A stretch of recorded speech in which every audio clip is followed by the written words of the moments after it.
환율 불안은 이제 끝났다고 봐도 되는 겁니까? 그렇지 않죠. 그럼 왜 환율 불안이 오냐? 예. 이걸 한번 좀 따져봐야 되죠. 그다음에 또 하나는 최근에 있었던 이재명 정부의 관세 협상이죠. 관세 협상이요? 관세 협상. 지금 3,500억 달러로 뭐 이렇게 합의했다고 예. 얘기를 하고 있지 않습니까? 이게 이제 일본은 5,500억 달러를 했음에도 불구하고 예. 일본보다 우리가 더 환율 시장에 미치는 영향이 불안한 거는 예. 일본은 기축통화예요. 그렇죠. 환율 네. 불안. 네. 지금 뭐 1,500원대까지 막 간다 막 이렇게 했다가 지금 뭐 그거는 다행히 그래도 안정이 되는 듯한 모습인데 환율 불안은 이제 끝났다고 봐도 되는 겁니까? 그렇지 않죠. 아, 지금 그래요? 억지로 틀어막고 있는 뭐 이런 상황이죠. 그거 전말에 그 국민연금 동원에서 해지해서 예. 그거 막았고 예. 그다음에 실탄을 엄청나게 소진을 했거든요. 그쵸. 환율 방어를 위해서. 예. 이제 그러다 보니까 임시로 막지고 있는 상황인데 예. 그럼 왜 환율 불안이 오냐? 예. 이걸 한번 좀 따져봐야 되죠. 예. 그러면 왜냐하면은 근본적인 그 원인이 개선이 돼야 환율 불안이 해소가 된다고 보는 거 아니겠습니까? 그렇죠. 근데 임시 방편적으로는 이제 안 되죠. 근데 이제 그 보면 제가 보는 데는 크게 뭐 환율 불안을 초래하는 건 수만 가지, 수십 가지 원인이 있겠지만 예. 크게 보면 저는 한 세 가지 정도로 세 가지요? 요약할 수 있다고 봅니다. 어떤 게 하나는 있을까요? 뭐냐면은 예. 우리 경제 체질이 미국보다 쉽게 말하면 미국은 경제가 빨리 성장하는데 예. 우리 경제가 덜 성장할 거다. 그러니까 미국하고 그럼 미국은 좋아지고 우리가 예. 덜 좋아지니까 당연히 우리 돈 가치가 떨어지지 않겠습니까? 그게 경제 체질 약화하는 예. 부분이 하나 있고요. 두 번째는 이제 금리 격차입니다. 금리요. 미국 금리가 한국 금리보다 더 높아요. 우리 한 2%포인트 이렇게 차이 나는 기간이 벌써 1년 이상 지속이 되고 있는 상황입니다. 예. 이제 그렇게 하고 왜냐하면 달러 자산을 보유하면 이자를 더 받는데 그렇죠. 왜 원화 자산을 보유하겠습니까? 더 안정적인 기축통화인 그렇죠. 달러 자산을 보유를 그렇죠. 하게 되죠. 그러면 이제 당연히 이자율도 더 주는데. 달러 수요가 느니까 예. 우리 돈 값은 떨어지는 거죠. 이제 그런 부분이 하나 있고 예. 근데 아까 말씀드린 대로 우리 통화량이 미국 통화량보다 더 빨리 증가하고 있어요. 아이고야. 그러니까 당연히 이건 우리 통화 가치가 떨어지는 요인, 다시 말해서 환율 예. 상승으로 그렇게 가는 거고. 그다음에 또 하나는 최근에 있었던 이재명 정부의 관세 협상이죠. 관세 협상이요? 관세 협상. 지금 3,500억 달러로 뭐 이렇게 합의했다고 예. 얘기를 하고 있지 않습니까? 하고 있는데 이게 이제 일본은 5,500억 달러를 했음에도 불구하고 예. 일본보다 우리가 더 환율 시장에 미치는 영향이 불안한 거는 예. 일본은 기축통화예요. 그렇죠. 그렇게 하고 미국하고 통화 수합이 체결돼 있어요. 그렇죠. 그 쉽게 가면 옌 갖다 주면은 예. 굳이 일본 국내에 있는 그 달러를 미국으로 가져갈 필요가 없는 그렇죠. 거예요. 옌 가지고 다 통하니까. 예. 근데 우리는 기축통화가 아니기 때문에 원화를 가져봐야 국제시장에 가서 그걸 못 바꾸잖아요. 그 달러나 유로화로 바꿔서 갖고 오라 그러죠. 그렇죠. 그러니까 예. 우리나라 외환 시장에서 있는 걸 미국으로 가져가야 된다. 이렇게 하니까 이제 기본적으로 달러 수요가 늘을 것이다. 예. 공급은 그러고 또 이제 공급은 주로 기업 수출 대기업이 하는데 예.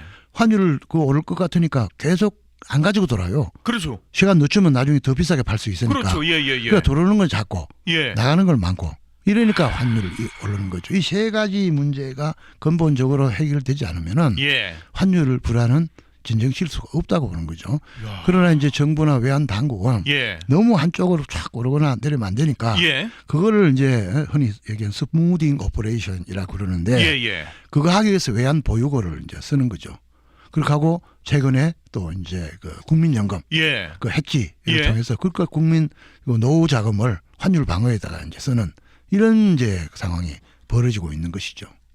통화를 계속해서 찍어내니까 돈 가치도 떨어지게 되는 상황. 그리고 예. 환율도 계속 이렇게 되니까 대한민국 가치는 돈은 점점 예. 떨어지고 있는 상황. 예. 그걸 틀어막기 위해서 외환보유고를 쓰고 있는데 지난 12월에만 26억 달러가 줄었다 그러는데 외환보유고 이 정도는 우리가 감내할 만한 수준입니까? 아니면은 이거를 어떻게 봐야 됩니까?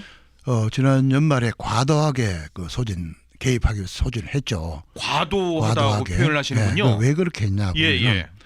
그때 이제 시장에서 1,500원 선이 무너진다. 예. 한 1,480원, 90원까지 갔어요. 거기까지 갔죠. 예. 그러니까 이제 물량을 달러를 이제 대거 쏟아냈는데 예. 그게 이제 환율을 단기적으로 안정시키는 목표도 있었지만 또 하나는 연말 환율이 얼마가 되느냐가 각종 통계 지표를 작성하는데 매우 중요한 기준이 됩니다. 이제 그러다 보니까 이게 이제 환율이 팍 올라버리면은 예. 실질 국민 소득도 주는 것이 되고 각종 회계 장부를 처리하는데 예. 많은 손해를 보게 되죠. 그래서 그거를 인위적으로 맞추려고 하는 그런 측면도 무시하지 할 수가 없습니다. 그래서 연말 환율을 인위적으로 예. 좀 낮게 유지하려고 하는 그런 과정에서 외환보유고를 과도하게 소진했다 이렇게 말씀을 드릴 수가 있겠습니다. 이거 외환보유고는 이 정도 대한민국이 갖고 있는 것 4,281억 달러 정도 갖고 있다 그러는데 네. 이 정도면은 괜찮은 거예요? 지금 여러 가지 보유고 적정 수준에 대한 그 기준이 있습니다만 예. 충분하다고 보기는 어렵죠.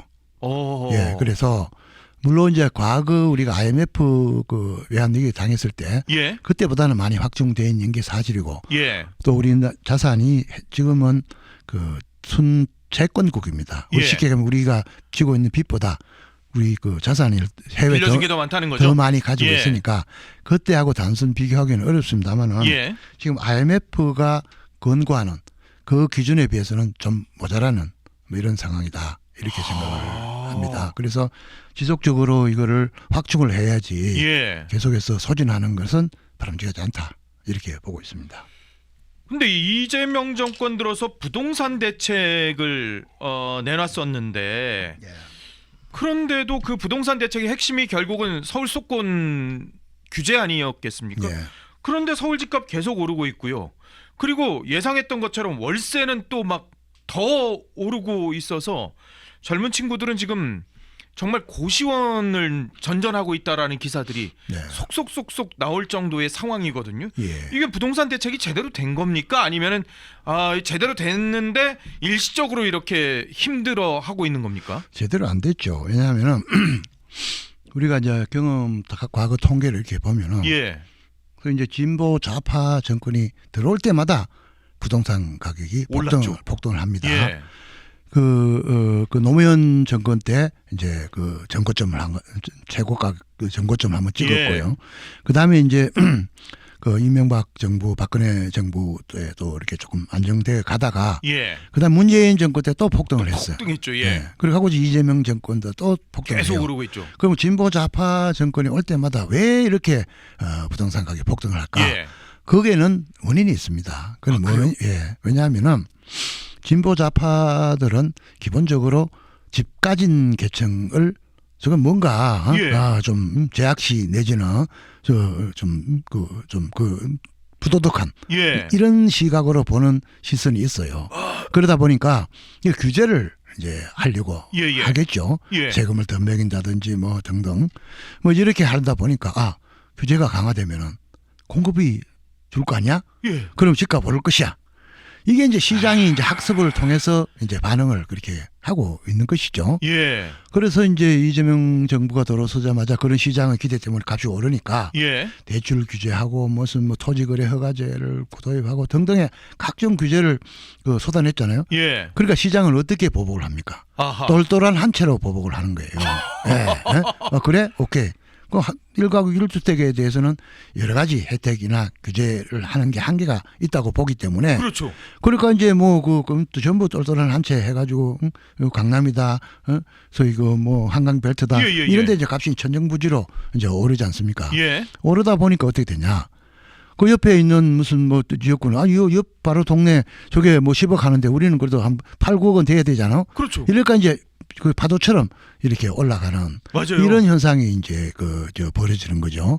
그래서 이제 규제를 회피하기 위해서 똘똘한 한 채로 갔는데 예. 이게 결국은 서울 시내에서도 수도권 내에서도 지역 간 양극화 현상을 그럼요. 초래하고 그다음에 지방하고 수도권 이거 양극화를 초래하는 심화시키는 큰 요인을 작용하는 거죠. 왜냐하면은 예. 지금 지방에 아파트 가지고 있어 본들 예, 집값이 예. 계속 떨어지고 그래서 강남이나 어디 수도권이 계속 오른다 치면은 예. 지금 있는 지방에 있는 걸 빨리 팔아가지고 수도권을 서울 옮겨 놓는 사는 것이 게. 이게 예. 하니까 전부 이제 수요가 다 이제 여기 몰리는 겁니다. 근데 여기 몰리다 보니까 전국의 수요가 다 몰리면은 예. 공급 대책이라는 게 이 좁은 지역에 그 전국 소요를 다 감당할 만한 공급 안 대책이 되죠. 나올 수가 없잖아요. 그러면 이제 언론이나 또 시장에서는 공급 대책이 시원찮다. 예. 이러니까 또 오르고 또 예. 오르고 이렇게 되는 악순환이 되는 거죠. 야. 그래서 가장 기본적인 예. 거는 시장으로 돌아가라. 시장으로 시장 돌아가라. 원리로 돌아가라 하는 것이고 그다음에 이제 시장 그 원리에 어긋나는 규제를 과감하게 해제해라. 해소해라. 그래야 중장기적으로 가격이 안정되면서 음흠. 서민들의 주거 불안이 해소된다. 이렇게 저는 보고 있습니다. 그러니까 이게 근본적으로 모든 것들이 시장으로 돌아가야 되는데 자꾸 규제만 하려고 하고 이러다 보니까 아까 말씀하셨습니다마는 이 대한민국이 마이너스 통장을 써야 되는 이런 상황들이 벌어진 것도 결국은 세수가 안 들어오는 건데 그걸 세율을 높인다 그래서 세수가 많이 들어온 게 아니고 시장의 기능에 맡겨놔야 되는데 그걸 자꾸 뭔가 인위적으로 뭔가 하려고 하니까 네. 시장은 거기에 대해서 반발하고 예. 이렇게 되는 상황들이 벌어지는. 그런데 이재명 정권의 특징 가운데 하나가 돈을 막 네. 많이 네. 풀어요. 네. 네. 뭐 이것저것에 많이 씁니다. 예. 그리고 많이 주기도 하고. 예. 이거는 어떻게 봐야 됩니까? 이거 오래 하면은 경제 망하죠. 그게 흔히 베네수엘라 얘기합니다만은 예. 남미 국가들이 아르헨티나 다 그러다가 이제 저 망한 케이스 아니겠습니까? 그 예를 들면은 이재명 정부 이제 출범하자마자 예. 30조 원을 그냥 나눠주는 돈 나눠주기를 했지 않습니까? 예. 30조면 상당히 큰 돈인데 아하. 이런데도 불구하고 지난해 경제 성장률이 1%가 되니 많이 지금 이런 상황 아닙니까? 경제 살리는데 전혀 기여를 못했다는 얘기죠. 그렇게 많이 나눠줬는데도. 그렇죠. 그러니까 한번 나눠주면은 물론 이제 돈 받으시는 분들 입장에서는 고맙죠. 뭐 공짜로 준다는데. 한우 사 먹고 뭐 이런다고. 그렇죠. 예. 그거 뭐 준다는데. 그렇죠. 예. 그 이제 돈 받는 분들은 죄가 없는데 돈 나눠주겠다는 발상을 하는 분들은 예. 뭔가 좀 고민을 해야 된다 이런 생각을 하는 거죠. 왜냐하면 그 성과가 처참하잖아요. 그 30조를 풀었는데 전혀 지금 경제 회복시키는 데 기여를 못했다 이거예요. 이게 성장으로 계속해서 이게 선순환이 돼야 하는데 그렇죠. 그게 안 된다는 말씀이시네요. 그렇죠. 그래서 그 30조이 참 아쉬운 거는 예. 물론 이제 저 선거에 승리하고 이제 뭐 일종의 당선 축하금 나눠준 거 아니겠습니까? 그러니까 뭐 이제 그런 데 좋은데 그중 한 절반만이라도 예. 생산적인데 돈을 좀 돌렸었으면은 이렇게까지 아무 효과를 못 거두지 않았지 않을까 이런 생각을 해보는 면에서 참 아쉽죠. 예를 들어서 예. 그 한 15조쯤 해가지고요. 예. 그거를 뭐 예를 들면은 우리 전국계 지금 의료 시설에 의료 검사 장비나 시설 예. 이거 싹 교체해 주는데 만약에 썼다. 그러면은 온갖 전 국민이 특히 저 시골에 지방에 계신 그렇죠. 어르신들이 예. 얼마나 많은 혜택들이, 혜택을 서울에 당연하죠. 굳이 예. 올 필요도 없이 예. 그 혜택을 받을 수가 예를 들어서 있지 않았겠습니까? 예를 들면 그러니까 그래서 뭔가 좀 생산적인 곳에 그렇게 반만이라도 했으면은 이왕 빚 느린 거 반만이라도 했으면은 그게 생산적인 효과를 거두면은 세금이 들어오거든요.